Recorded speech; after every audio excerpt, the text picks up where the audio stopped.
Columbus, Cleveland, and Cincinnati. Big projects are happening in Hardin County. Big projects are happening in rural Ohio, and we're so excited. And Senator Height has been a great champion for us, and has been a great champion for Hardin County and Northwest Ohio to help make Ohio more competitive, to help make Ohio's economy stronger, and to keep Ohio open for business. With this investment of close to $100 million, adding to already $300 million of new capital investment, we're pleased that with the opportunity to have the Hog Creek Wind Project come here to Hardin County. And as Amy said, with almost $600,000 in annual payments to the county, schools, and other public services, this wind farm will be another massive infusion of new dollars into our community. In addition, our landowners here in Hardin County hosting the project will benefit from years to come from more than $10 million in payments throughout the life of the project. We've watched our neighboring counties, such as Paulding County, reap the benefits of wind farms for years. We've seen major improvements they have made to their schools and to their county infrastructure. And as the Economic Development Director, I can tell you that having an infusion of new dollars into the community to continue to improve our infrastructure, our roads, our water, our bridges, our sewer lines, only helps to attract further industry. And so obviously this project is continuing to put Hardin County on the map. We're pleased to finally have this opportunity come to fruition in Hardin County. And we continue to be encouraged by Senator Height's leadership in the Ohio Senate and the Ohio Legislature to continue to make improvements to legislation that will allow future development and projects like this to occur throughout the state of Ohio. So again, Senator Height, I just want to thank you for your leadership. You're a good steward to our community, and he is fighting for what is right, for the right thing to do here for projects like this moving forward. So Amy, we'll turn it back to you. Thank you very much.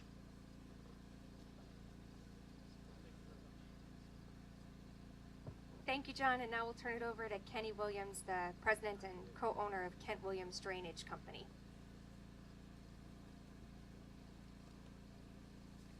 Thank you, Amy and Senator Height, for your dedication to this region and to helping fix the wind turbine setback problem here in Ohio. My name is, as Amy said, is Kenny Williams. I'm the owner of Kent Williams Drainage, along with my wife, Amy. We live in this county, about 12 miles southwest of here. So, you know, we have a pretty good idea of what's going on here. My team includes 5 Ohioans, including myself, and we expect to put in around 6,000 hours into this project. I really think that's a little light on that, but we'll see how that goes. As you can imagine, building a wind turbine farm requires large cranes, concrete trucks, and other heavy equipment.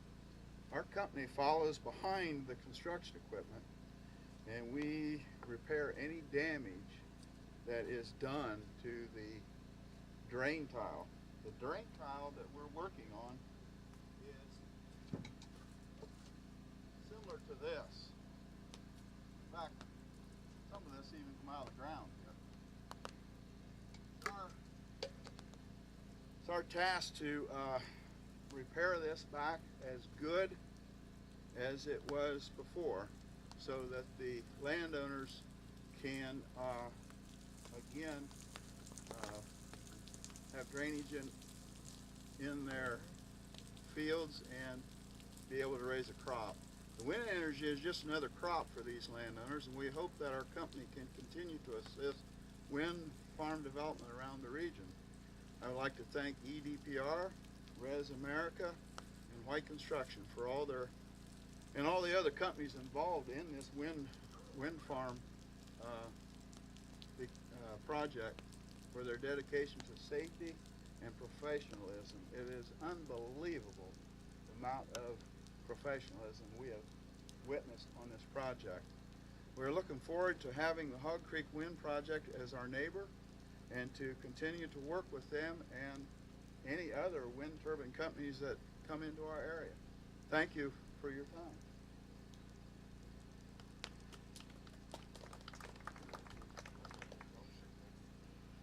Thank you, Kenny, for joining us and for those comments. I think we'll take a few questions if folks have a few questions, and then we'll break it up from there and let you get some great footage of the turbines. Any questions?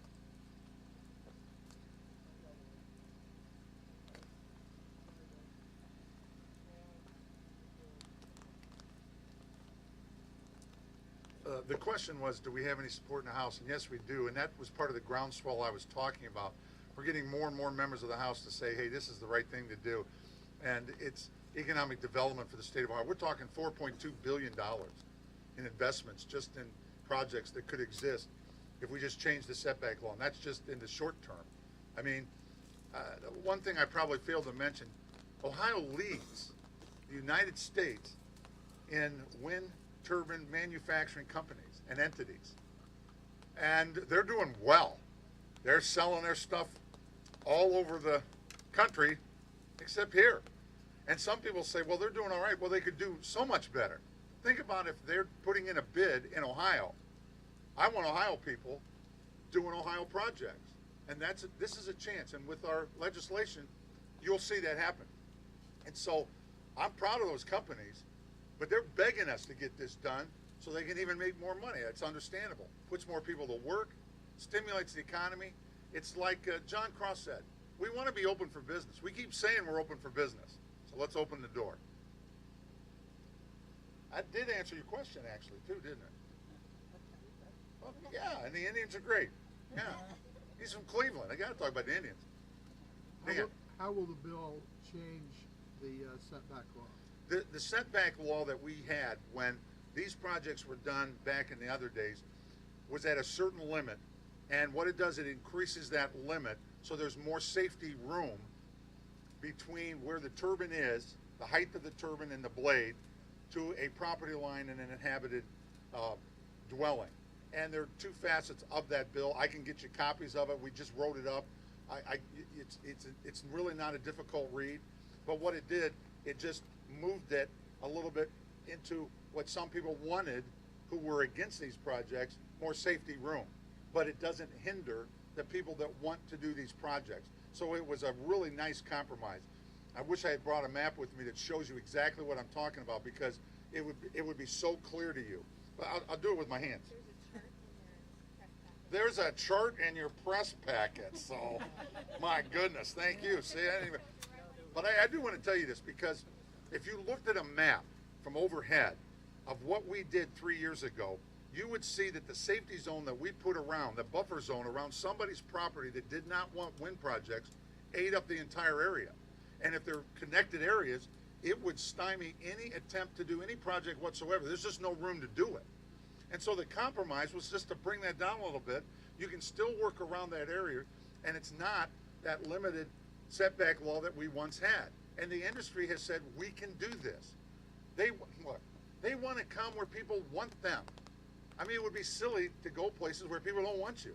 And so they have worked on this with us for years, and the compromise was suggested by them, and we did some tweaking and all these kind of things, and came up with a really sensible compromise bill that takes care of both sides. Look, if you're against them, you're going to be against them. If you're for them, you're always going to be for them. That isn't going to go away.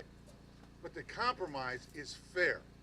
And I'm really proud of what we've come up with in this bill, needless to say. But I think we're going to continue to get more groundswell support from the House. There are people there that don't understand the bill. The more, Amy said it earlier, the more people understand, and John Cross said this to me earlier, they understand what this is all about, they go, oh. And when they hear about property rights, they go, well, yeah, that makes sense. And it changes the game. And we've slowly changed the game. We're winning converts all the time. Want to see a picture of my granddaughters? Okay. I'll move. Okay, well, I think we'll go ahead and call this a wrap. We do have a couple of other locations around the wind project that will be available to show folks if they want to get more footage for their video or more still shots.